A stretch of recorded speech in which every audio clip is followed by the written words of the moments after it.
Holding coil, এটা হচ্ছে এনো, তারপর আমরা দিয়ে দিলাম হচ্ছে সেলফ হোল্ডিং,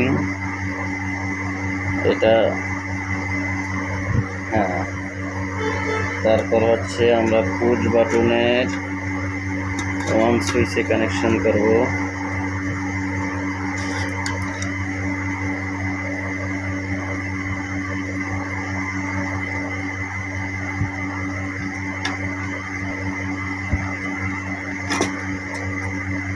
ঠিক আছে, এবার হচ্ছে সেলফ হোল্ডিংয়ের জন্য ওয়ান সুইচের ইনপুট থেকে একটা লাইন নিয়ে এনোতে দিতে হবে, ম্যাগনেটিক কন্ট্যাক্টের এনো।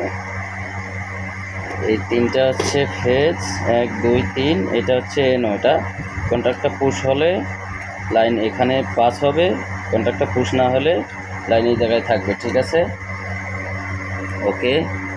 এবার হচ্ছে আমরা ইনপুট লাইন নেব।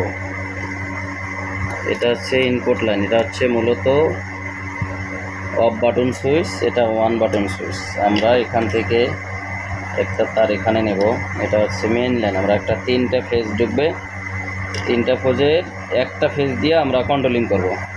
ঠিক আছে, এবার দেব হচ্ছে ওভারলোডটা আমরা এখানে দেব। ওভারলোডটা কানেকশন করতেছি।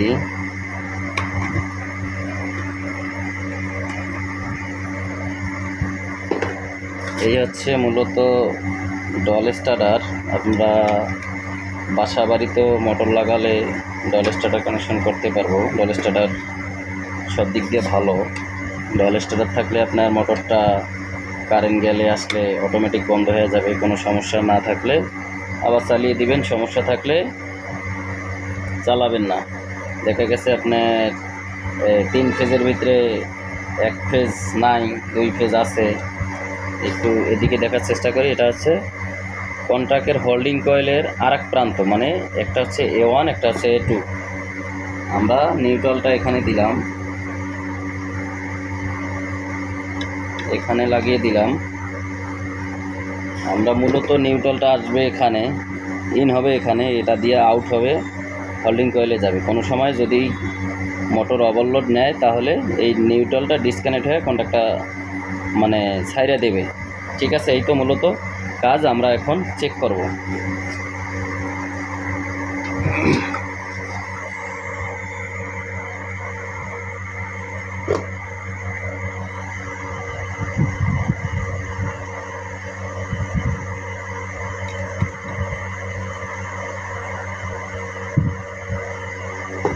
এই যে হয়েছে, এটা হচ্ছে ওয়ান বাটন, এই যে হয়ে গেছে, এই যে অফ বাটন। ঠিক আছে, এরপর আমরা যদি একটা তার, এই সেলফ হোল্ডিংয়ের তারটা আমরা খুলে দেই তাহলে দেখেন কি হয়। এটা হচ্ছে সেলফ হোল্ডিংয়ের তার। আমরা যদি পুশ করি কন্ট্যাক্টটা ধরবে না। আমরা যখন সেলফ হোল্ডিং কানেকশন করব তখন কন্ট্যাক্টটা ধরবে। ঠিক আছে, এই হচ্ছে ডল স্টার্টার কানেকশন। ঠিক আছে, আল্লাহ হাফেজ। ভালো থাকবেন, সুস্থ থাকবেন। ভালো লাগলে লাইক কমেন্ট শেয়ার করবেন, আমাদের সাথে থেকে সাপোর্ট করবেন। আল্লাহ হাফেজ।